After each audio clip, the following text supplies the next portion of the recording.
सुप्रभातम, स्वागत है आपका इस विशेष कार्यक्रम में। मैं हूं किरण भारद्वाज। जीवन का हर नया दिन एक नया अवसर है श्रेष्ठ बनने का, श्रेष्ठ कार्य करने का और कुछ अच्छा प्राप्त करने का। अगर जीवन में महान बनना चाहते हैं तो इसके लिए आवश्यक है कि परिश्रम भी किया जाए और महान कार्य भी। और इसकी शुरुआत होती है सुबह जल्दी उठने को लेकर। यदि आपने जो समय निर्धारित किया है उस समय आप अपना बिस्तर छोड़ देते हैं, जाग जाते हैं और कार्य पर निकल जाते हैं, तो ये आपके लिए एक जीत से कम नहीं और ये इस बात का प्रमाण है कि आप अपने भविष्य का उचित निर्माण कर रहे हैं।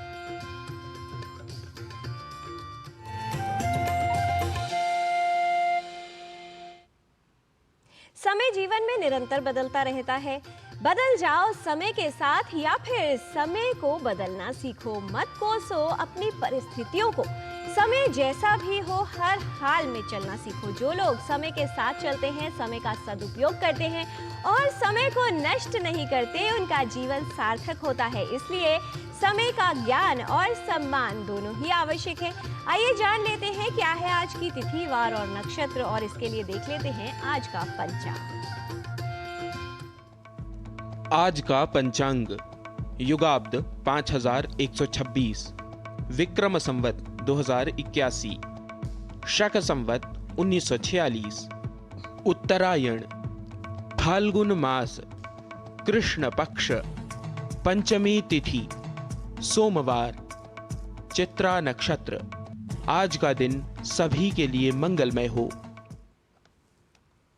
यदि जीवन में सूर्य की तरह चमकना चाहते हैं तो इसके लिए आवश्यक है कि सूर्य की तरह जलना होगा, यानी परिश्रम करनी होगी, कड़ी मेहनत करनी होगी और अपने कर्मों को सुधारना होगा। नियमित रूप से प्रयत्न करने से जीवन की दशा को बदला जा सकता है और इसके लिए आवश्यक है अपने विचारों में निरंतर परिवर्तन करते रहना, क्योंकि सकारात्मक विचार ही हमें नए कार्य करने के लिए ऊर्जा देते हैं, शक्ति देते हैं और साथ ही प्रेरणा देते हैं जीवन में आगे बढ़ने की।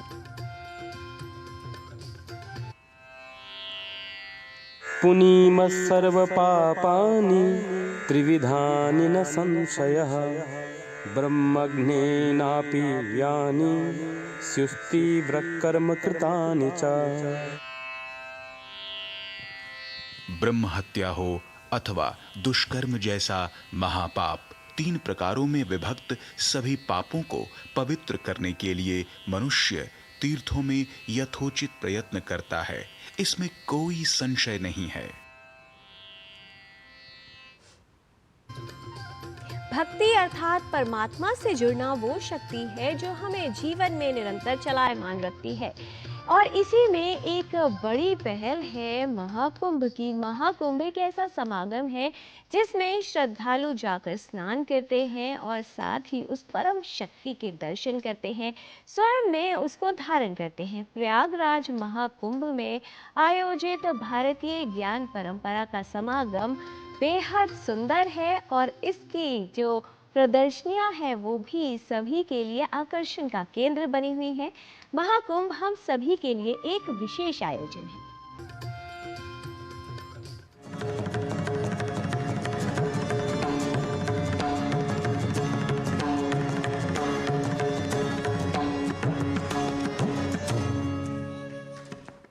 प्रयागराज में महाकुंभ में आयोजित संगम के शिविरों में जगह जगह कई तरह की प्रदर्शनियों और कार्यक्रमों का आयोजन किया जा रहा है, जहां पर भारतीय ज्ञान परंपरा और भारतीय संस्कृति की झलक देखने को मिल रही है।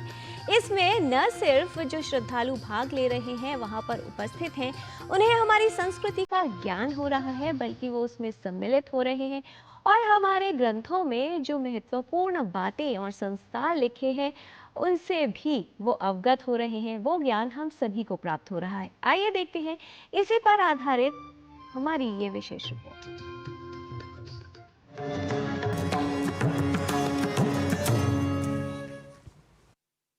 सनातन संस्कृति मानव को समग्र जीवन जीने की कला सिखाती है।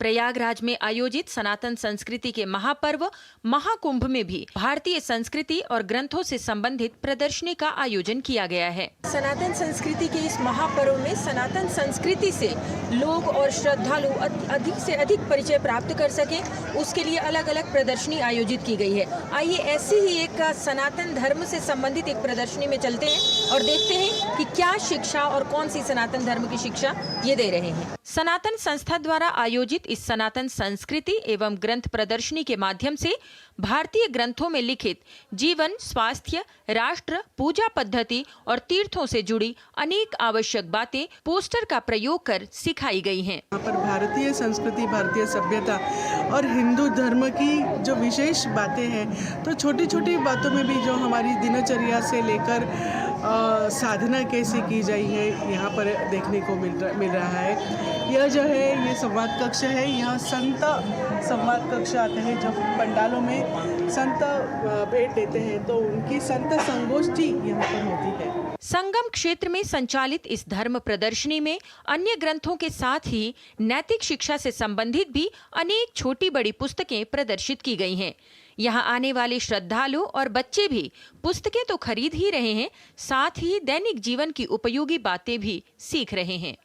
ये हमारी दिनचर्या से कहाँ से शुरू होती है, सुबह से लेकर, तो हमारे कर्म का क्या सिद्धांत है, कर्म का महत्व क्या है, अध्ययन कैसा करना चाहिए बच्चों के लिए, स्टूडेंट्स के लिए, यहाँ से लेकर पूरे विषय यहाँ पर है और पूरे परिपूर्ण यहाँ पर आपको जानकारी मिलेगी। प्रदर्शनी में संवाद कक्ष, ध्यान कक्ष आदि भी बनाए गए हैं, जिनमें पूरा दिन साधु संतों के साथ संवाद, ध्यान विधि और उससे लाभ आदि के बारे में बताया जाता है। मैंने बहुत कथा ली और मैं उसमें स्टोरीज पढ़ूंगी और मुझे अच्छी। तीर्थराज प्रयाग में आने वाले लाखों श्रद्धालु प्रतिदिन त्रिवेणी संगम में पुण्य स्नान कर रहे हैं और प्रदर्शनी में आकर तीर्थ क्षेत्र, देवता पूजन, साधना, धर्म जागृति आदि ज्ञान का लाभ भी प्राप्त कर रहे हैं।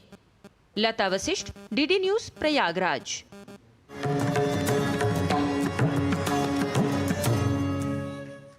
ईश्वर की प्राप्ति के लिए उस परमात्मा से जुड़ने के लिए साधना करना आवश्यक है। ठीक उसी प्रकार ज्ञान अर्जित करने के लिए भी निरंतर प्रयासशील रहना, प्रयत्न करते रहना और साधना करना आवश्यक है। बोर्ड की परीक्षाओं का समय है और निरंतर छात्र इसकी तैयारी में लगे हुए हैं।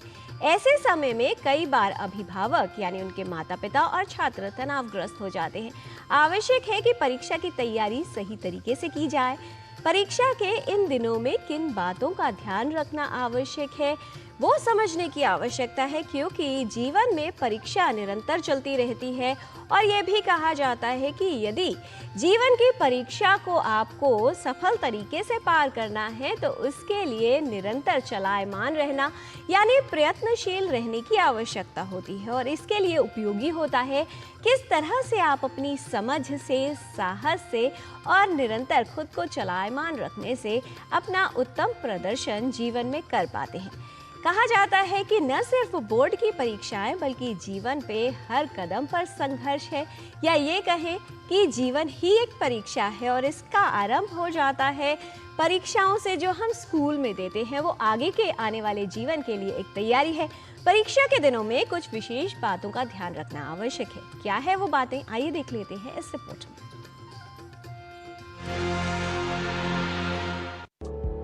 बोर्ड की परीक्षाएं माता पिता और छात्रों के लिए तनाव लेकर आती है, लेकिन ऐसे में यदि परीक्षा की तैयारी ठीक से की जाए तो न सिर्फ बोर्ड की परीक्षाएं देना सरल लगता है बल्कि छात्र अच्छा प्रदर्शन भी कर सकते हैं।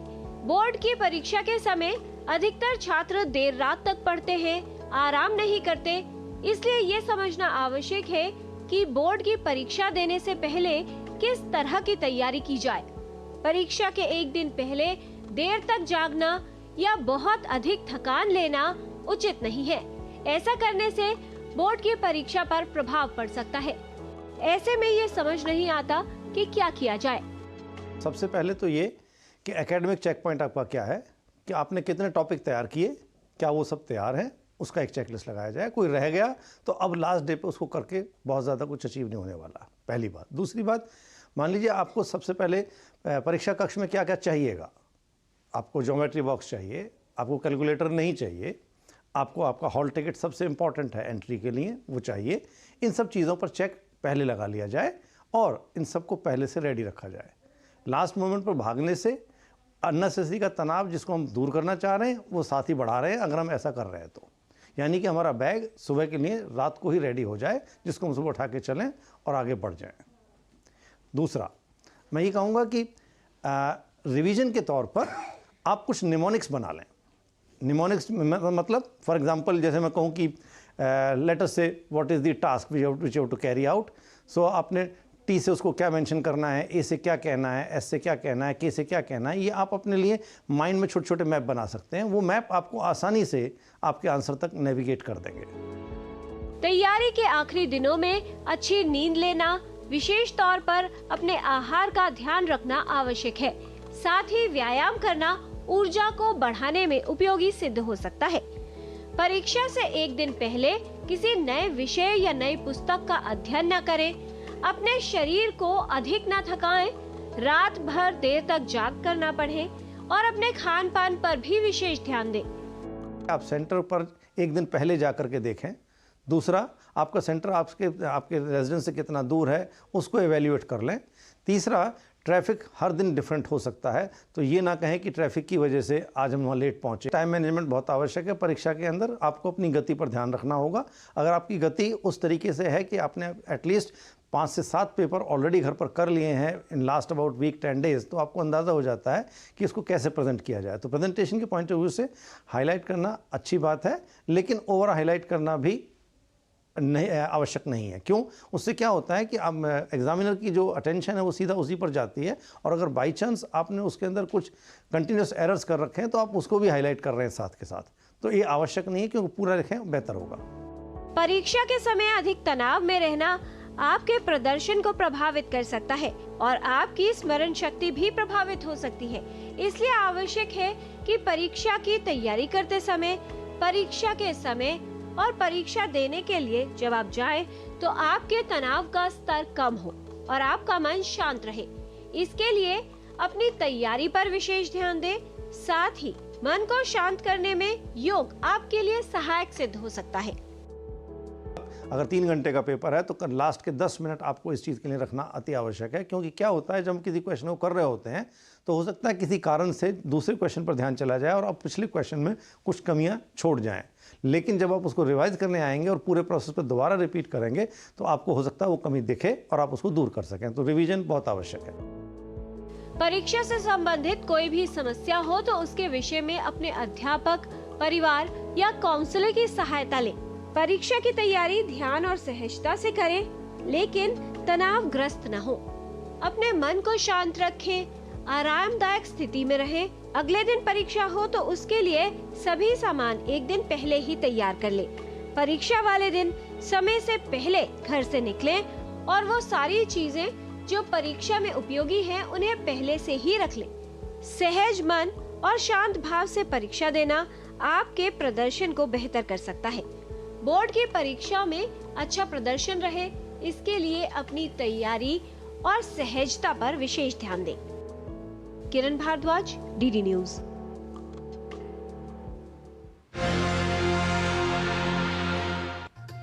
परीक्षा चाहे स्कूल की हो या जीवन की, उसके लिए किस तरह की तैयारी की गई है इससे ही निर्धारित होता है कि परिणाम क्या होगा। और कहा जाता है कि जीवन में बाधाएं इस बात का संकेत है कि हमें आगे आने वाली जिंदगी के लिए और अधिक बाधाओं के लिए तैयार किया जा रहा है।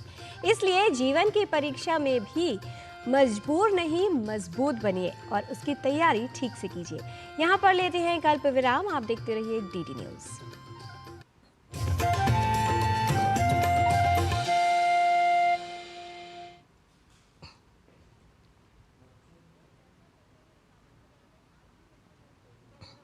औरतें कमा के भी वनरेबल हैं। सो एनपीएस एक इक्वालिटी ला रहा है, हम सब एक बराबर प्लेटफॉर्म पे हैं। अपने बेहतर कल को सुनिश्चित करने के लिए एनपीएस जरूरी है।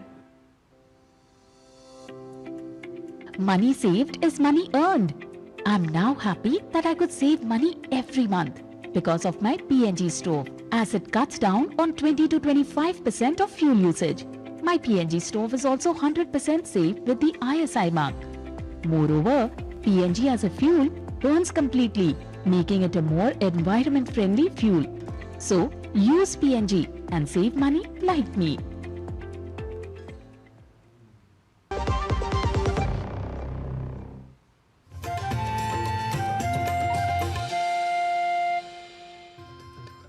ब्रेक के बाद आपका स्वागत है। संपूर्ण रूप से स्वस्थ रहने के लिए मानसिक और शारीरिक रूप से स्वस्थ होना आवश्यक है, और जब बात आती है परीक्षा देने की तो उसके लिए भी उपयोगी है कि आपका मन शांत हो। आइए आज योग में देख लेते हैं कुछ ऐसी क्रियाएं जो आपको मानसिक रूप से स्वस्थ भी रख सकती हैं और आपके मन को शांत रखने में उपयोगी है। नमस्ते, मैं हूँ आचार्य प्रतिष्ठा। अगर हम एक स्वस्थ शरीर चाहते हैं तो उसके लिए महत्वपूर्ण है कि हमारा मन स्वस्थ हो, और अगर हम मन स्वस्थ चाहते हैं तो महत्वपूर्ण है कि हमारा तन स्वस्थ हो, क्योंकि हमारी फिजिकल, मेंटल और स्पिरिचुअल हेल्थ एक दूसरे के साथ इंटरकनेक्टेड होती है। यानी हम शारीरिक स्तर पर, मानसिक स्तर पर और आध्यात्मिक स्तर पर तीनों पर एक साथ स्वस्थ होते हैं। ऐसा नहीं होता कि हम एक तन तो दुरुस्त करना चाहें लेकिन चाहे मन जो है वो खराब है तो सोच रहे तन दुरुस्त हो जाएगा, वो संभव नहीं है। अगर हम मेंटल हेल्थ की बात करें तो मेंटल हेल्थ के लिए बहुत सारे यौगिक प्रैक्टिसेस होते हैं, और आरंभिक सूत्रों में ये आया कि योगः चित्त वृत्ति निरोधः, चित्त की वृत्तियों का निरोध ही योग है। लेकिन आज दो बहुत सरल से अभ्यास सीखते हैं जो हमारे मेंटल हेल्थ के लिए तो बहुत बहुत इफेक्टिव है, उसके साथ हमें पूरे शरीर को भी स्वस्थ रखने का काम करते हैं। बैठे बैठे कर सकते हैं आप, सरलता के साथ कर सकते हैं। और जैसा हमने बताया कि गतियों का निर्माण मोक्षायतन योग संस्थान में भारत योग परंपरा में हुआ है, वंदनीय गुरुदेव स्वामी भारत भूषण जी के माध्यम से हुआ है, तो वही दो गति हम सीख रहे हैं जो भारत योग परंपरा से आती हैं, घूर्णिका गति और आनंद गति। तो घूर्णिका के लिए हम इस तरह से क्रॉस लेग पोजीशन में बैठ जाते हैं। जो पद्मासन लगा सकते हैं वो पद्मासन लगा ले, नहीं तो अर्ध पद्मासन, नहीं तो सिर्फ चौकड़ी मार करके बैठ जाए। और इस स्थिति में बैठ करके हम सांस छोड़ते हुए आगे झुकेंगे और अपनी कमर से चक्राकार मूवमेंट देना है। ध्यान से देखिए कैसे करेंगे। स्थिति में आए, सांस छोड़ते हुए आगे झुक जाना। अब यहाँ पे हम माथे को जमीन से छू सकते हैं, बट वो हमको करना ही नहीं है इस गति में। ये गलती कर लेते हैं कि योग मुद्रा की तरह हम ऐसा कर लें कि यहाँ आए और side, back, side and front, और फिर एंटी क्लॉकवाइज मूवमेंट। जितना स्लो मूवमेंट होगा उतना लाभकारी होगा। तो इसको आप 5 से 10 बार तक दोहरा सकते हैं। आपकी कमर का, आपकी पीठ का फैट तो कम होगा ही होगा।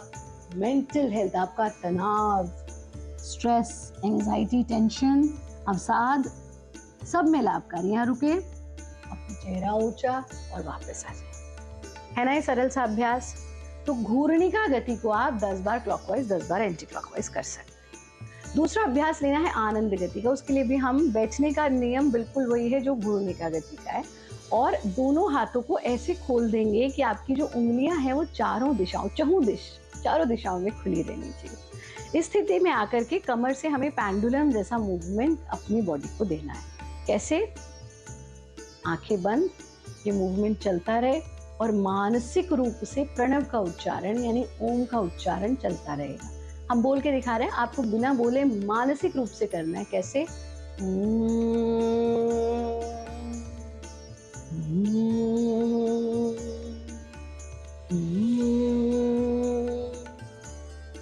फिर वापस आ गए, हाथों को वापस ले आए, शरीर को ढीला छोड़ दिया, आँख खोलने की कोई जल्दी नहीं।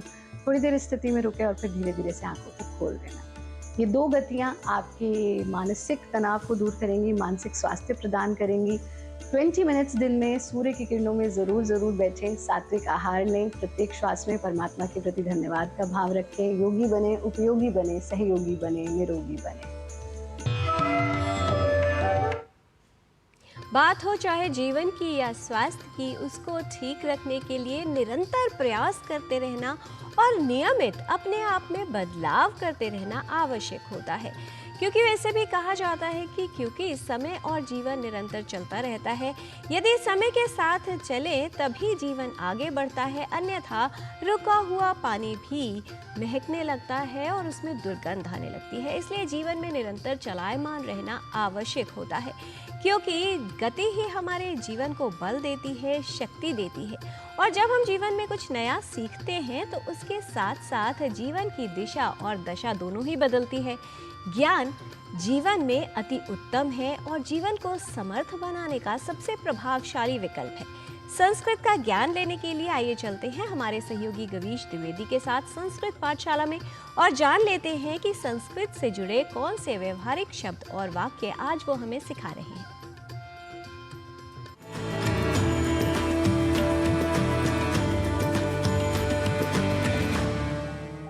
नमो नमः मित्राणि, संस्कृत पाठशालायाः एतस्यां नूतन कक्षायां भवतां सर्वेषां स्वागतम्। मम नाम गवीशः। संस्कृत पाठशाला में हम दैनंदिन जीवन में प्रयोग में आने वाले वाक्यों को बोलना सीखते आ रहे हैं। आइए सीखने के इसी क्रम को आगे बढ़ाते हुए चलते हैं कुछ नए संस्कृत वाक्यों की ओर। वाक्य यदि हो आप कहाँ थे, तो इसके लिए कहेंगे भवान कुत्र आसीत।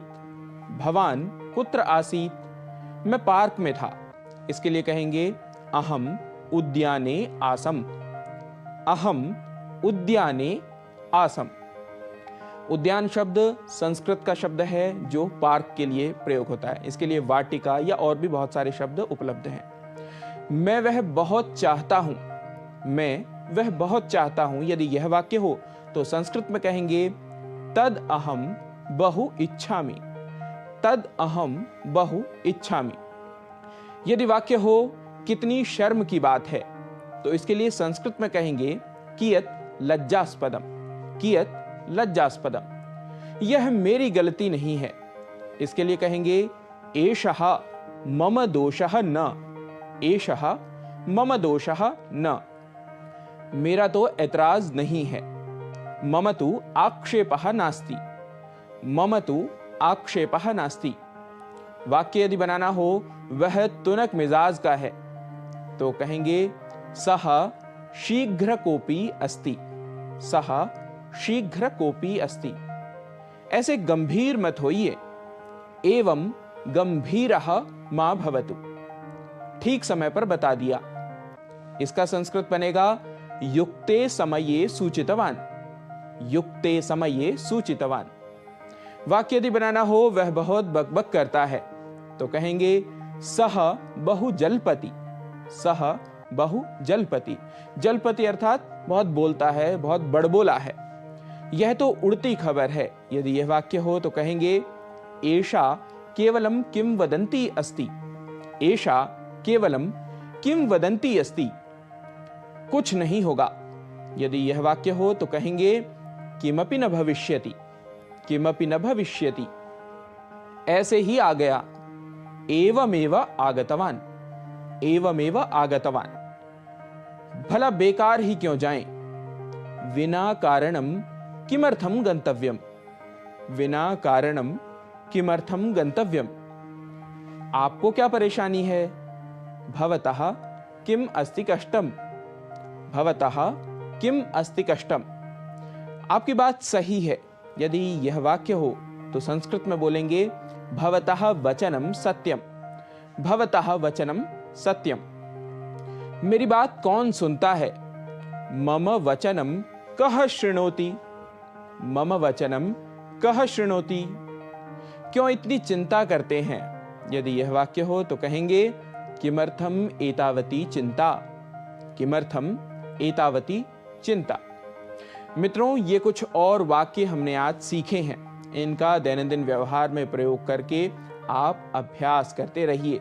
कुछ और नए वाक्यों या नए विषयों को लेकर पुनः होंगे आपके समक्ष उपस्थित। तब तक के लिए नमो नमः, नमस्कारः, पुनर्मिलामः।